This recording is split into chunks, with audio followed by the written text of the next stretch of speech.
Boxing legend Muhammed Ali faced perhaps his toughest fight after being diagnosed with Parkinson's disease, a battle he fought for more than 3 decades. And let's get right to it. Let's talk to Dr. Jen Caudle about 1 million people are impacted by this. Right. What do we see in Parkinson's? Well, there are a few main hallmark symptoms, and they're very classic. One of the symptoms is what we call bradykinesia. That's slowing of movements. So people are moving very slowly or much slower than they would be. Also, we often see a tremor. This tremor happens at rest, and often it's what we call a pill rolling tremor. So it's almost as if somebody's rolling a pill between their fingers, and that's kind of the motion that we see. But we also see rigidity of the muscles, so stiffness in the upper arms. That tends to be very classic.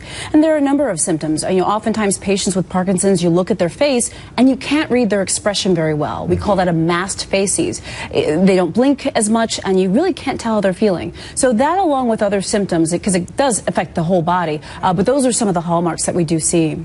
Now, there's no cure, but right. there are many different treatments. Tell us about those. Right. So we do, you're exactly right that we don't have a cure for Parkinson's disease, but we have treatments that help the symptoms. And that's really what's key here. The important thing with Parkinson's disease is to improve the quality of life. And we know that as years go on and symptoms get worse, patients often lose the ability to kind of live their daily lives.